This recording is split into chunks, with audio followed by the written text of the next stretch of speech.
What happened to all the names our grandparents used to hear every day? Names that used to fill classrooms, offices, and family dinners are now gone from the playground. Some sounded noble, some sounded harsh, and a few were just plain amazing in their own old-fashioned manner. If you enjoyed seeing the Britain we grew up in again, please like the video and subscribe for more. Let's open the family album, clean up the old registration, and remember 20 British names you don't hear very often nowadays. First, Doris. This name was quite popular in Britain during the height of glamour between the wars and when Doris Day from Hollywood added a little shine to it. It was bright, modern, and full of life. But by the 1970s, Doris had discreetly left, and newer, sleeker people like Julie and Karen had taken her place. Today, it mostly lives on in postcards from the beach and old sitcoms that make you feel nostalgic. But every now and then, a baby Doris shows up. Even the most old-fashioned names can come back in style. Second, Gladys.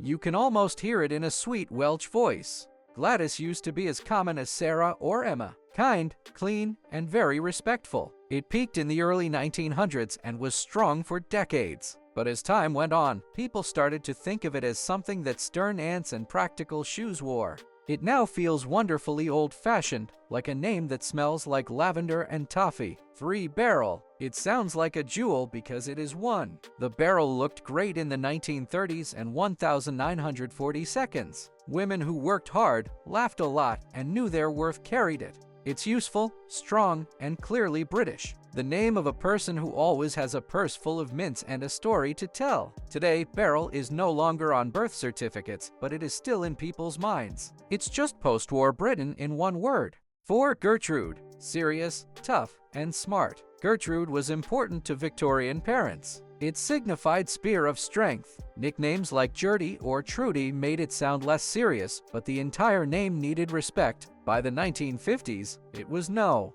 longer in style because it sounded too strict for modern ears. Still, it's impossible not to admire how brave it is. A name made for a world that valued character over style. 5 Ethel. Ethel was formerly one of the most popular names in Britain. It meant noble, and it sounded like it. It was classy, elegant, and suitable for middle-class families in the early 1900s. But language changed, and soon Ethel felt more like a lace doily than a new girl. By the 1950s, she was done with the baby albums. Today, it's only a memory of wooden radios, sing-alongs, and black and white family portraits. Hilda, which means battle, was number 6. It had grit written all over it. It was popular in the early 1900s, especially among working-class people in Britain. It brings to mind women in headscarves maintaining homes and staying calm during air raids. Hilda wasn't beautiful, but she was dependable. Maybe that's why the name deserves more respect than it receives. Mildred, number 7.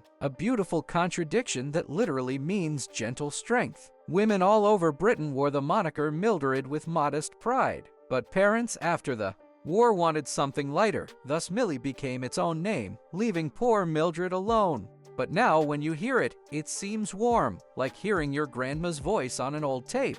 Phyllis, number 8. Green and graceful. It means leaves in Greek. Phyllis filled up school registers from London to Leeds for decades. It sounded like a book, but it was also simple and homey. But by the 1970s, it sounded like something from a ration book. People still talk about Phyllis and keep her memory alive. A name that softly grew and then went gone. Enid is number 9. Tennyson wrote about her in a romantic, poetic, and very British way. Enid Blyton made her famous, and for a time, she was everywhere. But from the 1960s, people stopped using the clipped sound of Enid and started using gentler names. It still sounds smart, courageous, and charmingly old-fashioned today. Mabel is number 10. Mabel was a big deal in Edwardian Britain because it meant lovable, happy, polite, and kind.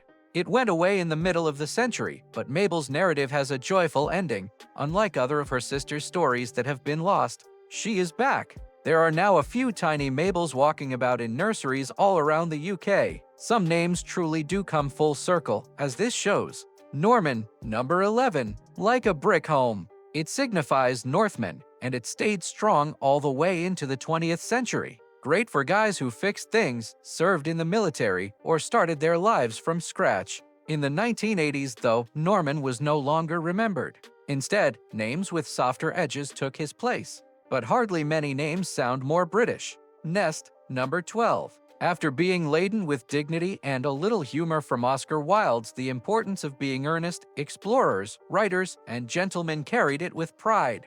Then styles altered. Earnest was a vestige of grammar schools and stiff collars at the end of the 20th century, but its appeal will never fade.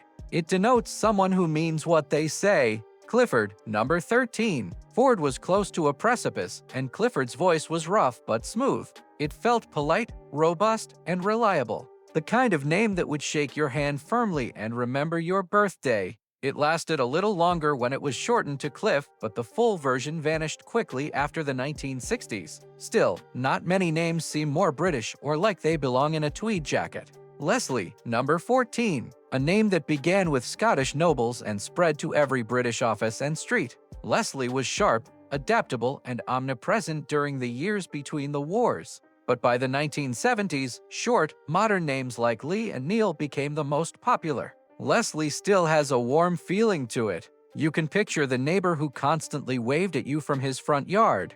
Wilfred, number 15. Wilf is short for friendly and gentle. Wilfrid was a popular name for boys born between the wars. It has a quiet decency that many modern names don't have. It disappeared for decades, but it's coming back in a startling way. Maybe we've started to miss names that sound nice. Seal, number 16. Seal was classy, old-fashioned, and a little aristocratic. It was for poets, politicians, and guys who possessed libraries with fireplaces. By the middle of the century, it was way too formal for a Briton that wore jeans and listened to pop music. Now, it lives on in theater signs, parks, and a few old uncles who are kind and don't disturb anyone.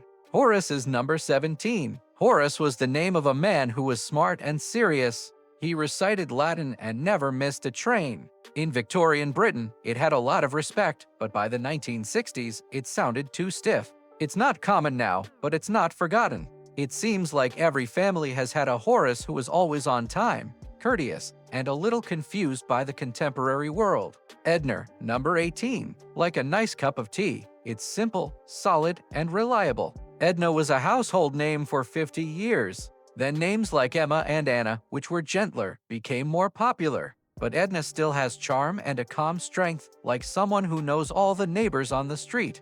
Bertha, number 19. It used to indicate famous and dazzling. And for a while, Victorian parents liked it because it was so sure of itself.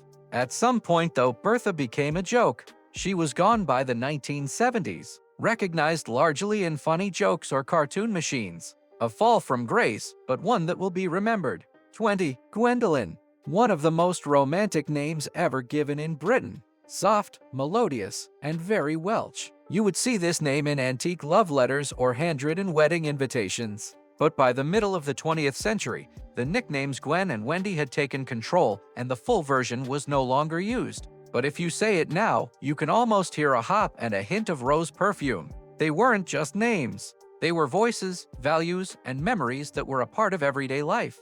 Everyone offers a narrative about the Britain that made us who we are. A Britain with tea breaks, letters written by hand, and neighbors who really knew your name. So, did your family have a Doris, an Edna, or a Wolf?